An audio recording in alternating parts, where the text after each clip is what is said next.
What am I saying again? This is MPW, MPW. the podcast with your host, Xylo Aria. Cool. A podcast about music production for the everyday musician, where we learn from experienced studio engineers and each other. Adele Etheridge Woodson is a classically trained film and visual media composer. Her concert premieres have featured across Vienna, New York City, Phoenix, Cleveland, and Nashville. Adele scored Panthoot, a documentary featuring Dr. Jane Goodall, for which she was nominated for Best Original Score at the International Sound and Film Music Festival 2020. Well, lovely to have you on the podcast, Adele. How has your day been so far? It's been great. A little bit of technical difficulties, but that's the life of being a musician. How are you? That is true. Yes, going well towards the end of my day over here. But I am very keen to chat to you about scoring and everything around that. But before we get into that, I'd love to hear a little bit more about you and how did you get to where you are in your music career today? Yeah, wow, where do I start? So I started as a classical violinist actually when I was around 7 years old, and I was raised in the classical orchestra world, very traditional, as anyone who was raised in that world will understand. And I went to a performing arts school from age 12 until 18, so it was like academics in the morning and then music in the afternoon. So I was doing violin and orchestra pretty much all day, every day.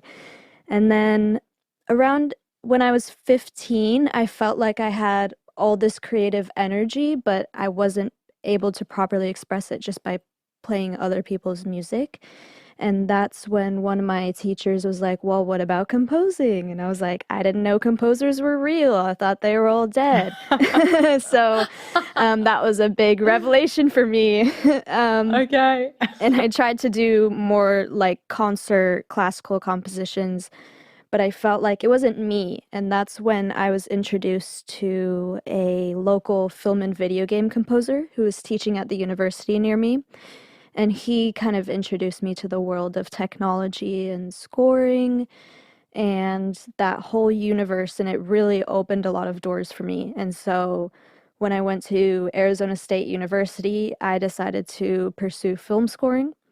And they don't have an actual film scoring degree, so I was mostly doing it all on my own and teaching myself. And then during school, I was doing things like music theory and music history and all of those basics.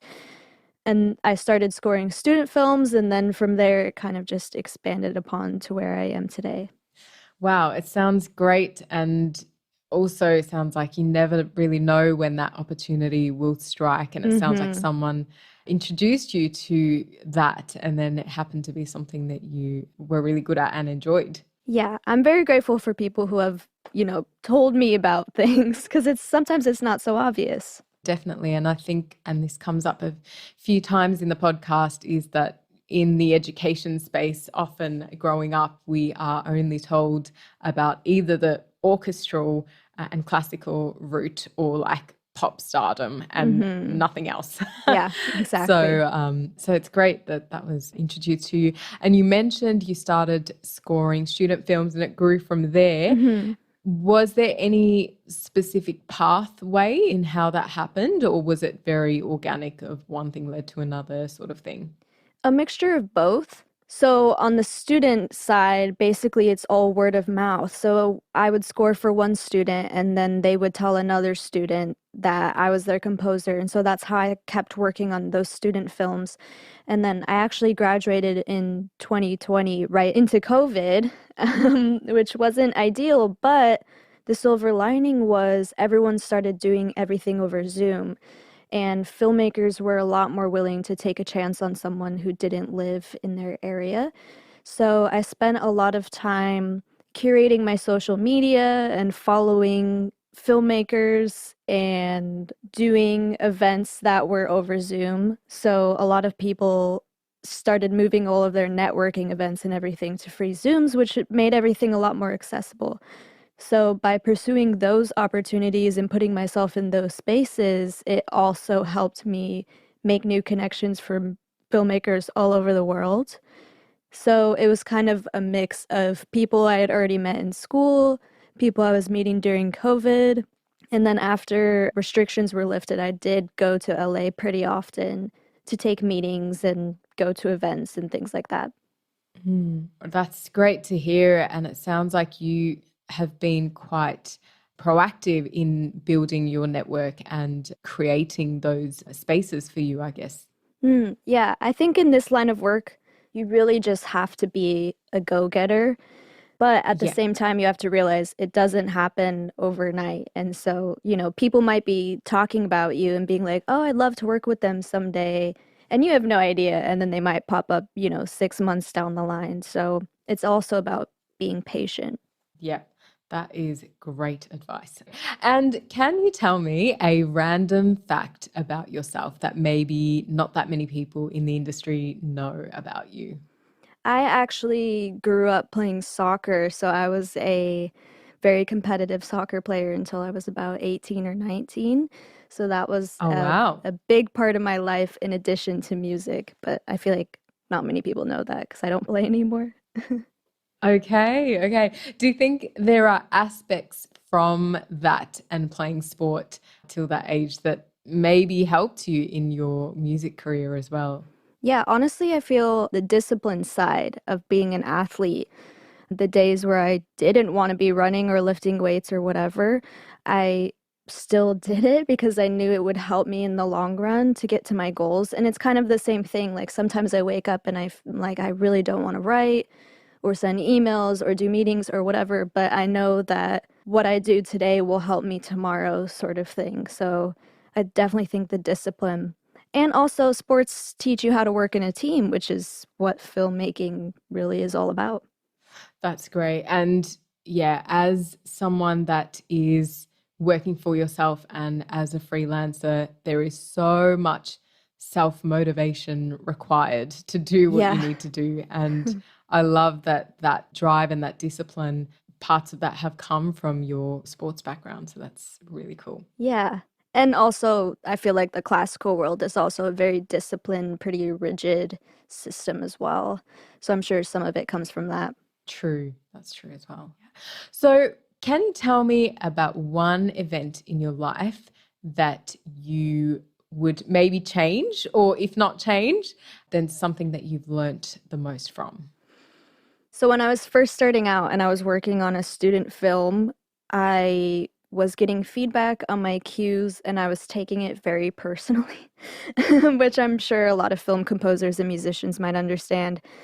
In my head, I was like, this is the best cue I've ever written. It's perfect for the scene. And then the director comes back and says something like, this isn't really what I was imagining. Let's try something different. And younger me took it very hard. Like for me, I was like, at the time, I was like, oh my gosh, he hates me as a musician. Like I suck. It was all these things going on inside my head. And I think I sent a really like passive aggressive email in the moment. When I look back on that, it's kind of embarrassing, but I feel like I needed to have that happen to learn not to take things so personally, especially because in the world of film composing, you're servicing someone else's artistic vision.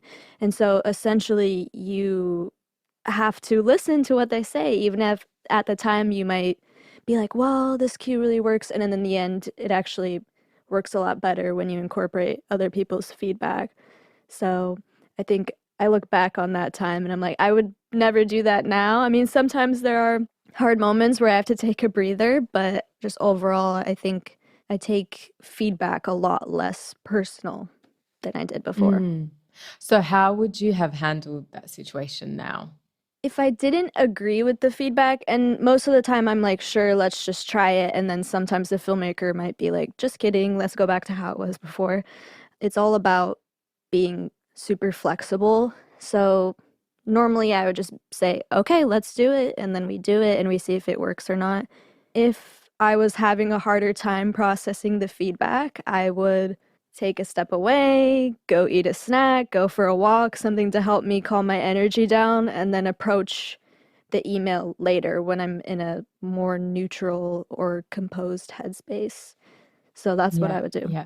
That's great. I love that advice. And it's something that took me a while to learn as well, is when you get that initial reaction to an email or a message, don't respond then. Yeah, it's 'Cause hard. you'll probably Yeah. say something you're going to regret. Yeah, exactly. It's hard. And I tend to do impulsive things sometimes. So it's all about trying to tell myself, okay, let's not burn any bridges right now and just take a step back.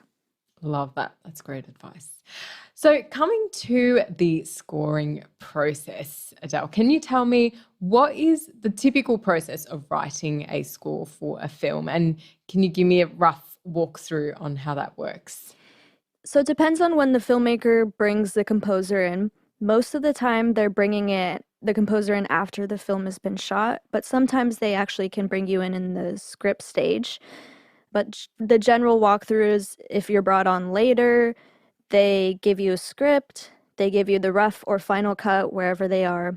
You then have an initial chat about their creative vision. Usually, I'm asking them for musical references that they like or they don't like. Sometimes it's helpful if a director is like, I really don't like this genre or this instrument. It just helps me narrow down my first version so they don't get, upset. Yeah.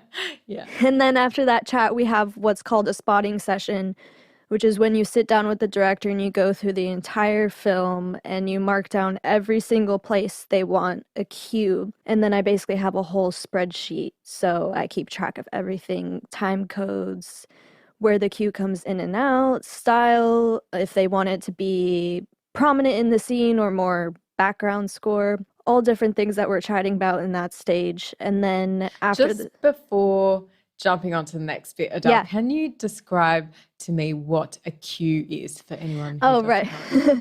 So whenever you're hearing a piece of music in the score, we just call that a cue. So we could have an opening cue and then there's a bunch of dialogue and no music, and then the music comes in again, that would be the second cue.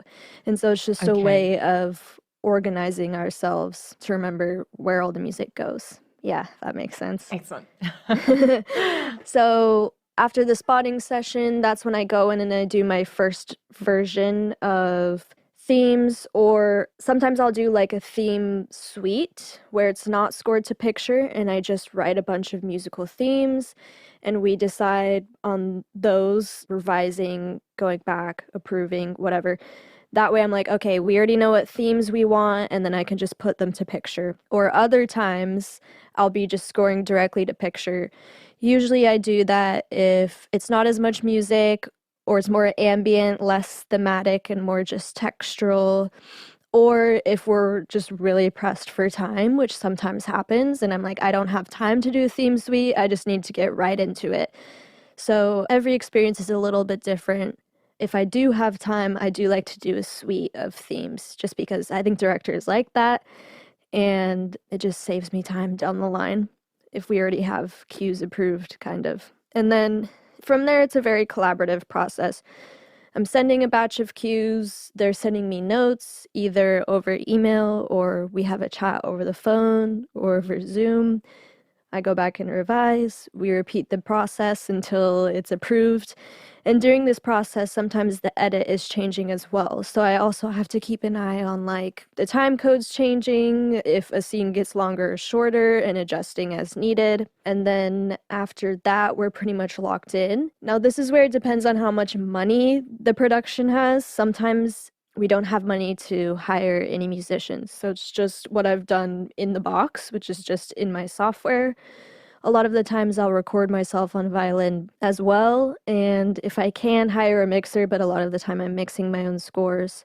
If there is money, that would be the part of the process that we're bringing in musicians to record. Most people will just record remotely, which is really helpful, and just send me their recordings. And then it's mixed and sent off. We send all the stems, all the individual instruments and the stereo references to the director, editor, and they're the ones who now are putting it in and mixing and everything. And after that, it's pretty much out of our hands. Wow, it's great to hear about that process from start to finish. And with these ideas, and I know you mentioned you get some references from the director and things that they don't like. Is there somewhere that you go for inspiration once you have some sort of things to listen to or reference to?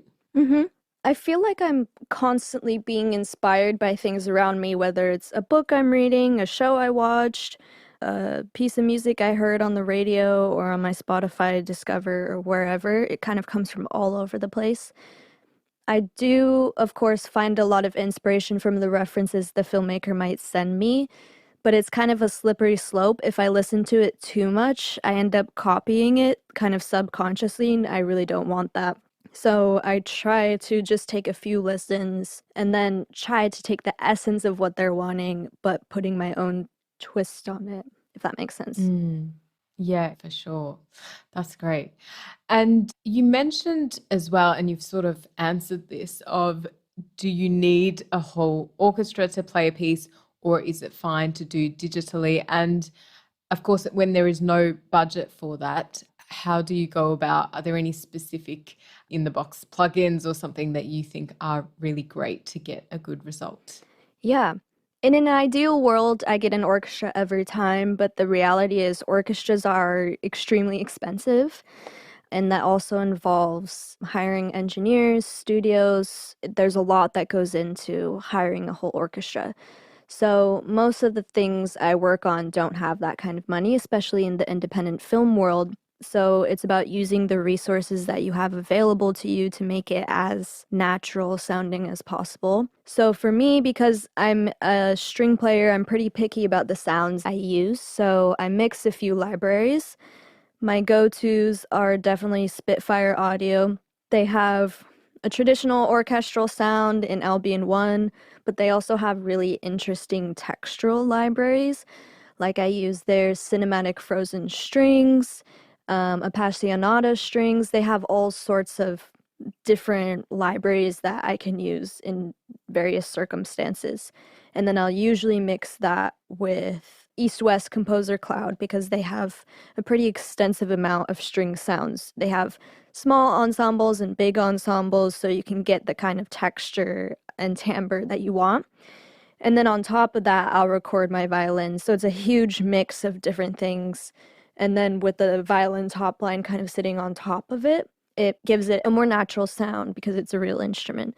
So that's my go-to whenever I don't have money. If I have a little bit of money, I'll hire a cellist or a violist and then my violin on top and then mixing that with the orchestral libraries. Okay, that's great. And it's good to get some suggestions there on ways that we can do it with plugins as well. So, what would you say is your most favorite score that you've ever composed? Every score I've written has like a special place in my heart, but when I was in college and I was working off a laptop with stock plugins basically, I got to score a documentary with Jane Goodall in it. And she was like my childhood hero when I wanted to be a zoologist. And I ended up getting the opportunity to record a choir. So I think just for that specific moment in my life, that score means a lot to me just because it kind of represented the turn from only doing student films into something a little bit bigger with a larger audience and then something that I care about a lot about, environmental and wildlife activism. Mm, I love that. It's beautiful to have that kind of childhood hero and then be working on something that they've worked on as well. Yeah, it So was that's special. beautiful. And how long is the process? So you mentioned all of these different steps from when you get hired or engaged for a film Mhm. until the project is taken out of your hands. So does that vary between film to film? Yeah, it definitely varies. It depends on the production schedule. If they bring me on in the script stage, I have a lot more time, usually from a few weeks to a few months. Sometimes they bring me on extremely last minute and they're hoping to submit it to so and so festival, which has this deadline. And then I'm very like, I need to get everything done so that they can submit it to the festival. So it definitely varies. I think the most extreme version was I did a horror film and they needed an hour of music done in 3 weeks. So I was pulling like 15, 18-hour days to get it done, which Oh my it's not the most gosh. ideal and hopefully doesn't happen too often, but you do hear stories like that where, circumstances just happened where the composer is brought on pretty late.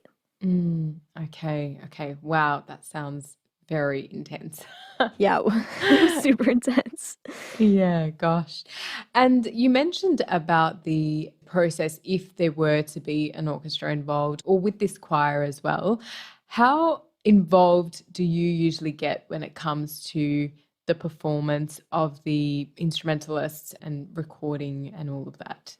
When I'm notating parts or scores for the musicians, I try to put as much information there as possible. If there's a specific dynamic I really want or a specific style, I try to make it very straightforward and readable so that they can understand my vision. And I'll usually send the musicians a demo so they can kind of hear the vibe of what their part is being put into. But the amazing thing about working with musicians is every individual player or vocalist or whoever will put their own personality and little twist into it. And so that's always a super enjoyable thing is hearing how someone interprets something I've written and then it's even better than I imagined. So I also tell my players, feel free to mess around a little bit as long as you're playing the notes that I want. If there's a certain way that you might interpret this phrase, go for it. It's great to be able to give that freedom as well for people to bring their own expression into it too. Yeah, I think the musicians And like that too. I'm sure. And when we talk about getting into this field, so for someone new looking to enter the film composition field, are there any tips that you would give on how they should develop their skill to be able to write to picture? The biggest thing is just practicing. So, becoming familiar with your DAW. For me, that's Logic. The way that I initially practiced was downloading movie scenes I liked from YouTube and then using stock plugins to rescore. So, I think just practicing until you're familiar with how your technology is working and also getting to know your own artistic vision.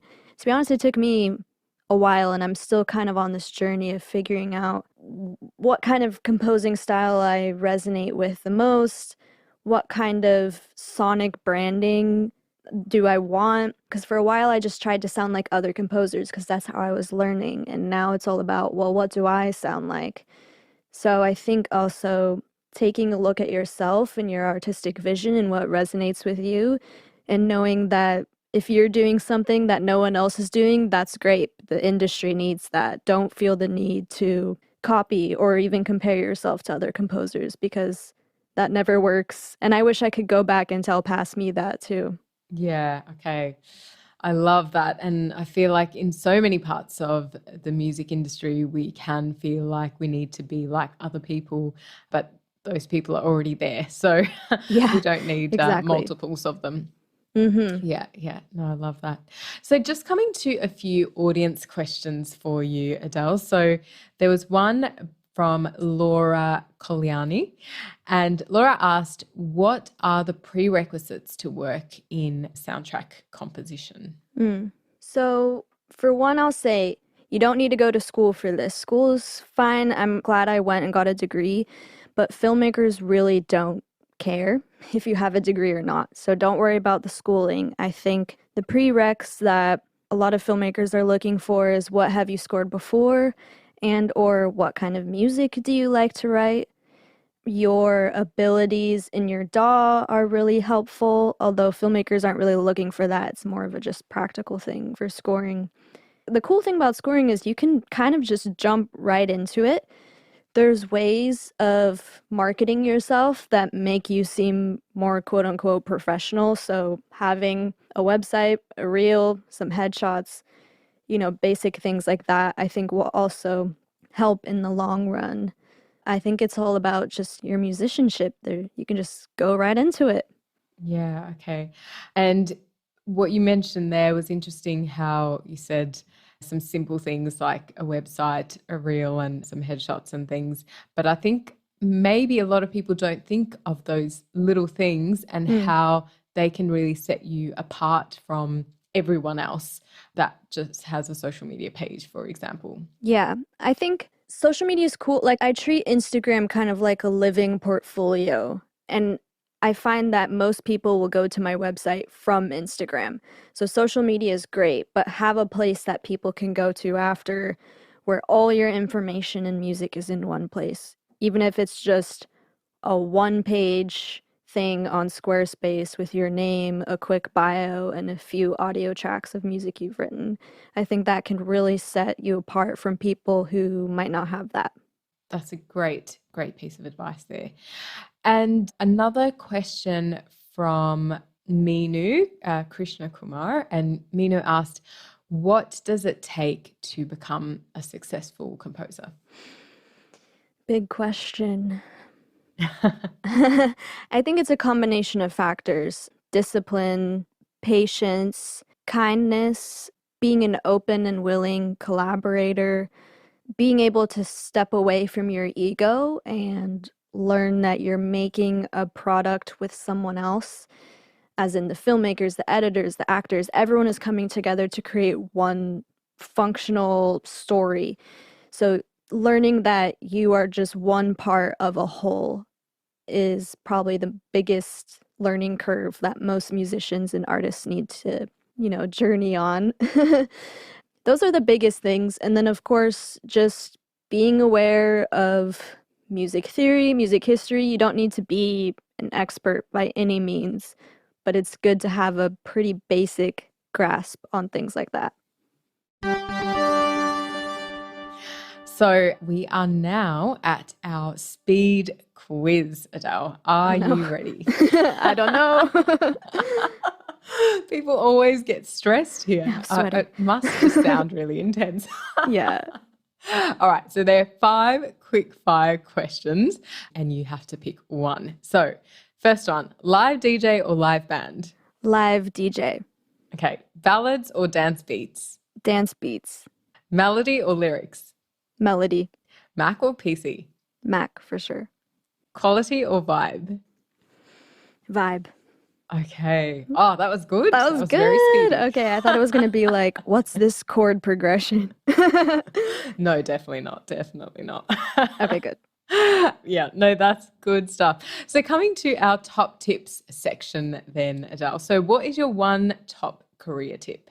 My biggest tip would be to find your community. So for anyone entering the film scoring world, I highly, highly recommend joining the Society of Composers and Lyricists, as well as the Alliance for Women Film Composers, and if it applies to you, the Composers Diversity Collective, which is composers of color. All of these organizations are where I've met mentors, friends, people I can turn to if I have contract questions or business questions. So being aware of who else is doing what you do, it's incredibly inspiring and motivating to be surrounded by people who are also doing, a similar career path, and it makes things feel less lonely. So definitely find your people. Love that. That's a great tip there. And what is your one top self-care tip?